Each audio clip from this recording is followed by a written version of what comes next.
अन्योसेओ hello guys. जैसे कि आप जानते हैं मेरा नाम सोनिया, मैं साउथ कोरिया में रहती हूँ। मैं ईवा यूनिवर्सिटी की स्टूडेंट हूँ और मेरे पास कोई भी स्कॉलरशिप नहीं है। तो इस बात से आप पता लगा सकते हैं कि मैं खुद के खर्चे खुद ही मैनेज कर रही हूँ।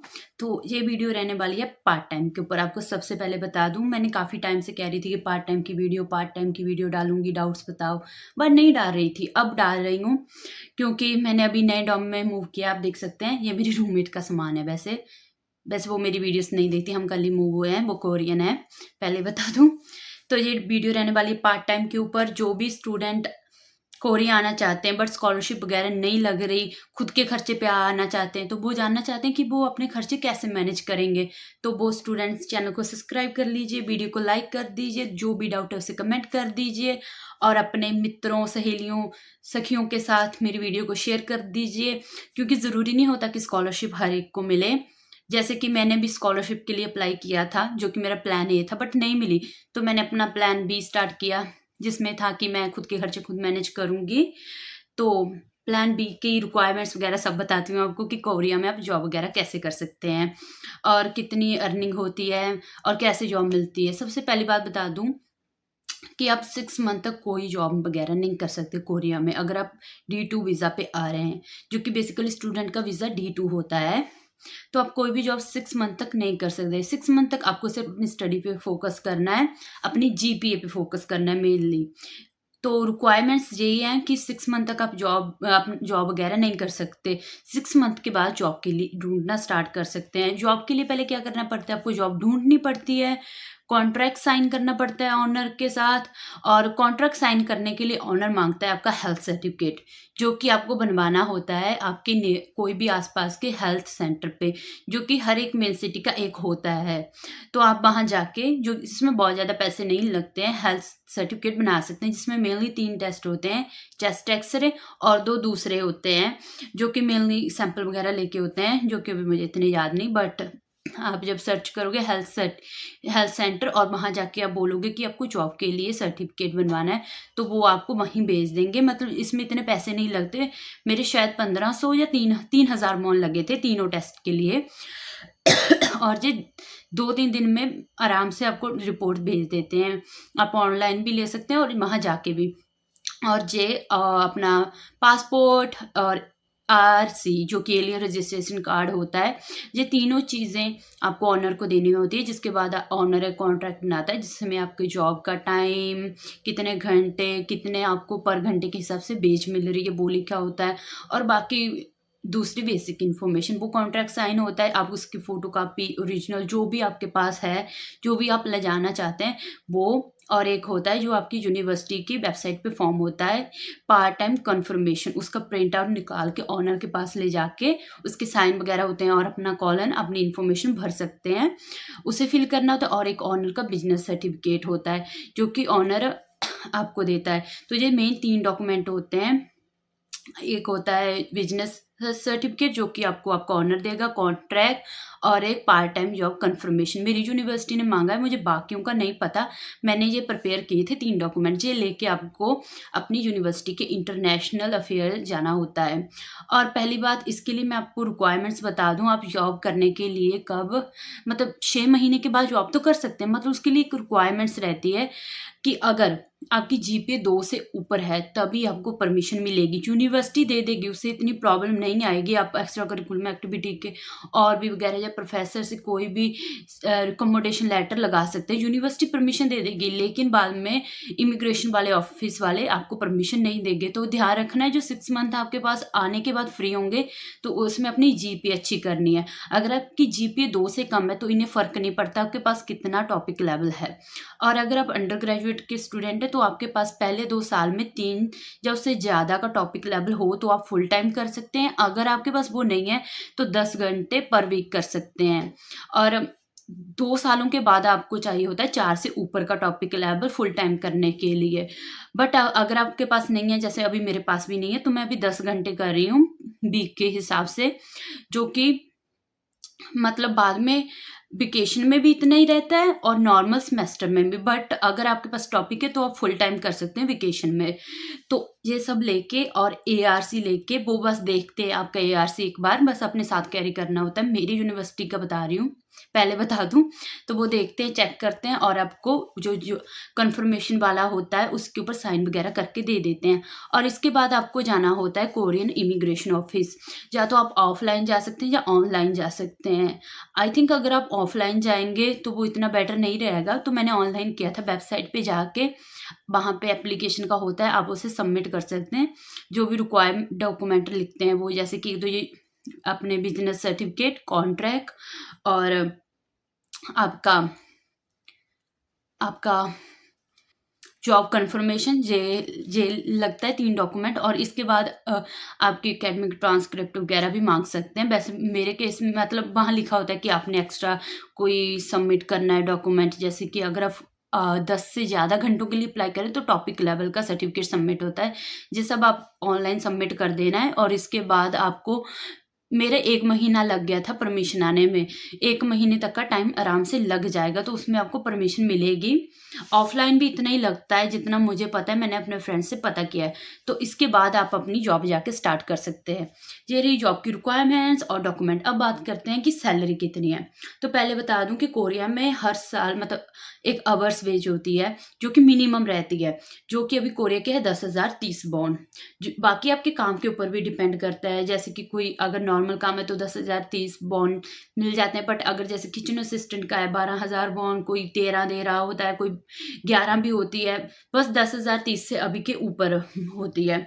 और अगर ज़्यादा ही आपका प्रोफेशनल काम है जैसे कि मार्केटिंग का और वगैरह और फ्रीलांसिंग वगैरह का, तो उसमें आपको अच्छी खासी सैलरी मिल जाती है। आपके पास स्किल्स हैं जैसे, वैसी सैलरी है जो कि 10,000 11,000 से 12,000 के बीच में, जो आप सोच सकते हैं, लगा लीजिए अपने हिसाब से। तो बेसिकली अब आप अगर आपकी सैलरी 12,000 वॉन है, एक जॉब कर रहे हैं, तो उसको आप 10 से डिवाइड कीजिए, तो आपकी एक वीक में बन जाएगी 1,20,000 वॉन। और बस एक मंथ में बन जाएगी 4,80,000 वॉन। हाँ, इतनी बन जाएगी। 1,20,000 वॉन इंडिया का कुछ 7,000 7,500 रहता है, जिससे आप अपने डेली के खर्चे मैनेज कर सकते हैं। जैसे कि हेल्थ इंश्योरेंस पे कर सकते हैं, सेल फोन रिचार्ज करा सकते हैं, टी मनी वगैरह में, या डेली का खाना पीना मैनेज इजीली हो जाता है। अगर आप बचा, उससे थोड़ी बहुत सेविंग भी हो जाती है। ऐसा नहीं कि आपको हर बार घर वालों से पैसे मांगने की ज़रूरत रहेगी बार बार। तो मुझे जॉब मिलने में टाइम लग गया था। तो किसी ने पूछा था कि कितना टाइम लगता है, तो मुझे 1 मंथ से भी ज़्यादा का टाइम लग गया था। एक्चुअली मैंने ना वेकेशन के लास्ट में अप्लाई करना स्टार्ट कर दिया था। मुझे था कि कॉन्ट्रैक्ट वगैरह बनेगा, अप्लाई करूँगी तब तक 6 मंथ हो जाएंगे। तो मैंने काफ़ी सारी जॉब के लिए अप्लाई किया। नॉर्मली पहले मुझे इतना नहीं पता था। तो इसमें क्या रहता है, काफ़ी सारी ऐप के थ्रू हम जॉब ढूंढते हैं। किसी में सीधा कॉन्टैक्ट नंबर का आईडी वगैरह होती है, उसमें हम उन्हें कॉन्टैक्ट करके पूछ सकते हैं। अगर आप कैरेट पे अप्लाई करें, मोस्टली कैरेट पे ढूंढते हैं लोग, तो उसमें रहता है कि एक आपको ना छोटा सा रिज्यूमे टाइप पैराग्राफ होता है, जो कि 10 लाइन का एवरेज होता है। उससे थोड़ा कम ज़्यादा भी हो सकता है, जिसमें आपने उस जॉब के बारे में, जैसे कि किचन असिस्टेंट की जॉब है, उसमें बताना होता है। और आप लिख सकते हैं कि आपकी कोडिंग स्किल कैसी है। जैसे कि मैं हमेशा लिखती हूँ कि मेरी इंग्लिश अच्छी है, बट मेरी कोडिंग अभी मैं सीख रही हूँ।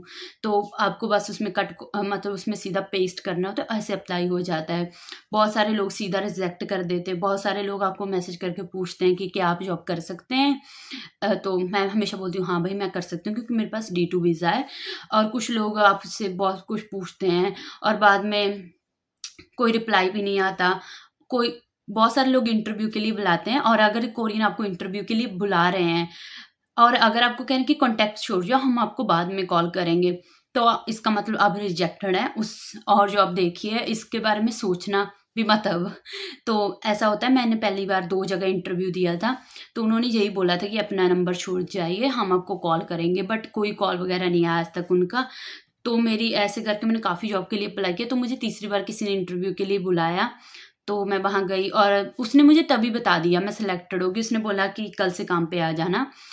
तो ऐसा होता है कि अगर इन्होंने आपको जॉब पे रखना है तो तभी बता देंगे, अगर नहीं रखना तो ऐसे कहेंगे नंबर छोड़ जाओ, आपको बाद में कॉन्टैक्ट करेंगे, ये वो। तो तो आपको जॉब के लिए कंटिन्यूसली अप्लाई करते रहना है। ऐसा नहीं कि अगर मैंने आज 10 कर दी तो 10 में से 9 का रिप्लाई जब 5 का रिप्लाई आ जाएगा, नहीं, अपने करते रहना है। जैसे कि मेरा था कि मुझे जब भी टाइम मिलता था, सुबह क्लास से पहले, क्लास के बाद, ब्रेक में, शाम को, दिन में, रात में, मैं जब भी मेरे पास ना ऐसा होता था टाइम, मैं जॉब के लिए अप्लाई करती रहती थी। तो कोरियन थोड़ा हार्ड रहता है जॉब मिलना अगर आपकी कोरियन अच्छी नहीं है। मैं तो ये कहूँगी अगर आप अभी इंडिया में आपके पास टाइम है तो कोरियन सीख लें, क्योंकि अगर आपके पास कोरियन की स्किल है, मतलब आपको कोरियन आती है, तो जॉब मिलना ईजी रहता है। आप जैसे कि रेस्टोरेंट में वेटर वगैरह की, वेटरेस की जॉब ईजिली कर सकते हैं, जिसमें आपको अच्छे खासे पैसे मिल जाते हैं। और सच बताऊँ, जब मैंने अपनी खुद की मेरी पहली सैलरी हाथ में आई, क्या खुशी मिली, मैं आपको क्या बताऊँ। मैं एक्चुअली अभी तक पिछले 4 महीनों से जॉब कर रही हूँ। हाँ, तो जो 4 महीनों की सैलरी मैंने, नहीं, 3-4 महीनों की जो भी मैंने सैलरी बचाई ना, उससे मैंने अभी अपने डॉग की फीस पे की, वरना मुझे अपने पेरेंट्स से पैसे मांगने पड़ते। बट जब मैंने अभी खुद के पैसों से डॉग की फीस भरी, बहुत ही मुझे इतनी खुशी हुई कि मैंने लाइफ में पहली बार पैसे कमाए, सेव किए और सैलरी, मतलब अपनी फीस भरी। तो मैं ये नहीं कह रही कि स्कॉलरशिप के पीछे मत भागो, स्कॉलरशिप का भी ट्राई करो। जैसे कि मैं अभी भी कोई स्कॉलरशिप देख रही हूँ कि अगर मुझे मिल जाए तो मेरी फीस वगैरह कम हो जाए। बट प्लान बी भी रखो। अगर आपने अपने सपने पूरे करने सोचा है, ठाना है, तो ऐसा नहीं कि एक रास्ता, दूसरा रास्ता भी रेडी रखो कि अगर ये नहीं हुआ तो ये, पर सपना पूरा होगा ही। तो अभी बहुत सारे लोग कमेंट करने लगे हैं, मुझे नहीं नहीं, मुझे तो स्कॉलरशिप मिलेगी मिलेगी। भाई, पर हमें होता है कि हाँ मिल जाएगी मिल जाएगी, मुझे भी था। बट फिर भी ऐसा रखो कि अगर जॉब, ये स्कॉलरशिप नहीं हुई तो खुद की कमा सको ना। ऐसा तो ना हो कि अगर स्कॉलरशिप ही नहीं मिली तो कोरिया ही नहीं आ पाओगे। ऐसा अपना दिमाग को मत सेट करो। ऐसा करो कि स्कॉलरशिप नहीं मिली कोई बात नहीं, हम ऐसे कर सकते हैं। आई नो कि अब कहते हैं कि हमारे पास पैसे नहीं होते, पेरेंट्स सपोर्ट नहीं करते, जो वो, मेरे साथ भी शुरू में ऐसा ही था। मेरी भी बहुत ज़्यादा स्ट्रगल रहे हैं। ऐसा नहीं होता कि सबकी लाइफ इजीली होती है। ऐसा भैया आपने बोला कि मुझे कोरिया पढ़ने जाना है, पेरेंट्स का ये लो 5 लाख, ये लो 10 लाख, ऐसा किसी के साथ नहीं होता, आपको मनाना पड़ता है।